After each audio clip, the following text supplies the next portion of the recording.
आज के दिन जैसे हर मुल्क में इलेक्शंस होते हैं, excluding north Korea, China, Russia, Afghanistan, इनको छोड़ के दूसरे मुल्कों में जैसे इलेक्शंस वगैरह किए जाते हैं और आवाम के पास काफ़ी कंट्रोल होता है गवर्नमेंट का, उस सब का क्रेडिट कहीं ना कहीं फ्रेंच रेवोल्यूशन को दिया जा सकता है, क्योंकि फ्रेंच रेवोल्यूशन ही वो ट्रिगर था जिसने मोनार्की धीरे धीरे दुनिया में ख़त्म की। लेकिन सवाल ये है कि क्या था ये फ्रेंच रेवोल्यूशन और इसका कैसे आज तक हमारी लाइफ्स पर इफेक्ट पड़ता है। चलिए समझने की कोशिश करते हैं आज के इस वीडियो में।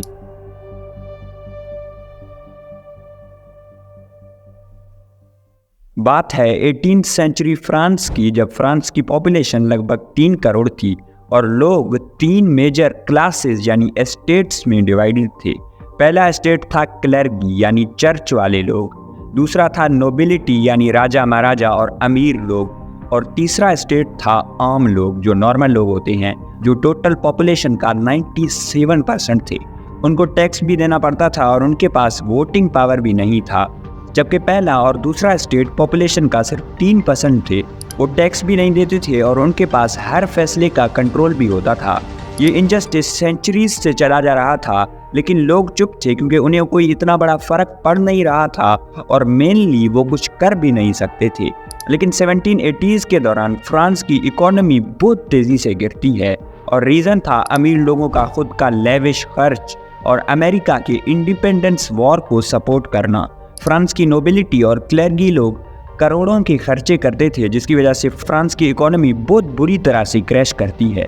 किंग लुइस द 16th ने जब ट्रेजरी खाली देखी तो उन्होंने नए टैक्सेस लगाने का प्लान बनाया। लेकिन प्रॉब्लम ये थी कि ये नए टैक्सेस सिर्फ तीसरे स्टेट पर लगाए जा रहे थे, यानी आम लोगों पर ये टैक्सेस लगाए जा रहे थे। ये बात लोगों को बिल्कुल भी पसंद नहीं आई और यहीं से रेवोल्यूशन थोड़ा बहुत शुरू हो गया था। 1789 में फ्रांस का फाइनेंशियल क्राइसिस इतना इंटेंस हो चुका था कि किंग लुइस द 16th को मजबूरन एस्टेट जनरल की मीटिंग बुलानी पड़ी। ये मीटिंग 175 साल के बाद हो रही थी। इस मीटिंग में फ्रांस के तीनों एस्टेट्स यानी क्लर्गी, नोबिलिटी और कॉमन लोगों ने हिस्सा लिया। लेकिन सिस्टम ऐसा था कि हर एक स्टेट को सिर्फ एक ही वोट मिलता था, चाहे फर्स्ट स्टेट में 100 लोग हों और थर्ड में करोड़ों, दोनों स्टेट्स को सिर्फ एक ही वोट मिलेगा। और ऐसे फ्रांस में 3 स्टेट थे तो टोटल के 3 वोट्स थे। थर्ड स्टेट जो पॉपुलेशन का 97% था, सिर्फ एक वोट मिलने पर फ्रस्ट्रेट हो गया था, क्योंकि अगर वो इस पर वोट करवाएं कि नोबिलिटी और क्लर्गी पर टैक्सेस लगाए जाएं तो ये नहीं हो सकता, क्योंकि उनके पास सिर्फ एक वोट है और क्लर्गी और नोबिलिटी का मिलाकर 2, तो कोई भी डिसीजन थर्ड स्टेट के फेवर में हो ही नहीं सकता था।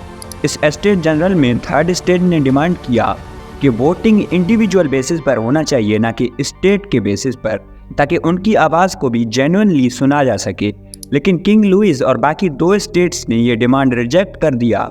ये सीधा मैसेज था कि तुम लोग मेजॉरिटी में ज़रूर हो, लेकिन पावर सिर्फ ऊपर के 2 स्टेट्स के पास है। इस बेइज्जती और एक्सप्लॉयटेशन के बाद थर्ड स्टेट के लोगों ने एक रेवोल्यूशनरी कदम उठाया। उन्होंने खुद का एक पॉलिटिकल ग्रुप बनाया नेम्ड द नेशनल असेंबली। ये बस एक पॉलिटिकल ग्रुप नहीं था, ये एक ओपन रेबेलियन था मोनार्की के खिलाफ। उन्होंने डिक्लेयर किया कि फ्रांस के सारे डिसीजंस अब से वो करेंगे। उन्होंने अपना एक दूसरा गवर्नमेंट बना दिया था। यही वो मोमेंट था जहाँ से फ्रेंच रेवोल्यूशन का रियल फायर इग्नाइट हुआ। लेकिन किंग लुइस ने अपना दिमाग लगाया और उस असेंबली के बिल्डिंग को ताला लगा दिया ताकि वो असेंबली और ज़्यादा ना चल सके। इससे इन रेवोल्यूशनरीज को इतना बड़ा फर्क पड़ा नहीं, क्योंकि वो एक टेनिस कोर्ट में जाकर बैठ गए और उसी को उन्होंने अपना नेशनल असेंबली डिक्लेयर कर दिया। और उन्होंने उस दिन ये कसम खाई कि तब तक यहाँ पर मिलते रहेंगे जब तक उनकी बात को नहीं माना जाता। इसके बाद डेट आई 14 जुलाई 1789, जब लोगों ने बेस्टील जेल पर हमला किया और उसे पूरी तरह से तबाह करने पर तुल गए थे। बेस्टील एक सिंबल था किंग के पावर का, और उस दिन को यानी 14 जुलाई 1789 को the official start of French revolution माना जाता है। अब फ्रांस एक ऐसे रोड पर आ चुका था जिसे लौटना बहुत मुश्किल था। इसके बाद फ्रांस में बहुत कुछ बदलने लगा। नेशनल असेंबली ने declaration of the rights of man and the citizen pass की, जो कहता था कि हर एक इंसान को आज़ादी, इक्वेलिटी और प्रॉपर्टी का राइट है। ये कॉन्सेप्ट बाद में जाकर डेमोक्रेटिक कॉन्स्टिट्यूशंस का फाउंडेशन बना। 1792 में किंग लुइस द 16 को अरेस्ट किया गया और अगले साल 1793 में किंग और क्वीन दोनों को गियोटिन से काट दिया गया। गियोटिन एक सदा था जिससे सर को काटा जाता था, तो किंग और क्वीन की जान ली गई, उन्हें एग्जीक्यूट कर दिया गया। मैक्सिमिलियन रॉबेस्पियर ने फ्रांस का कंट्रोल ले लिया और सिर्फ सस्पिशन के बेसिस पर लोगों को मारा जाने लगा। हजारों लोगों को गियोटिन से काटा गया। ये फेज रेवोल्यूशनरी था लेकिन पागलपन से कम नहीं था। 1794 में रॉबेस्पियर ने डिसाइड किया कि नेशनल असेंबली के बहुत सारे लोग गद्दार हैं तो उन्हें भी मारा जाएगा, लेकिन ये मूव रॉबेस्पियर पर बैकफायर कर गया और नेशनल असेंबली ने रॉबेस्पियर की जान ले ली।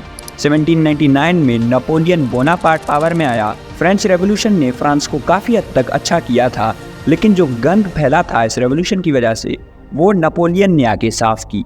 नेपोलियन ने फ्रांस के लॉ एंड ऑर्डर को द नेपोलियनिक कोड में समराइज कर दिया, जिसे आज के दिन तक यूज़ किया जाता है।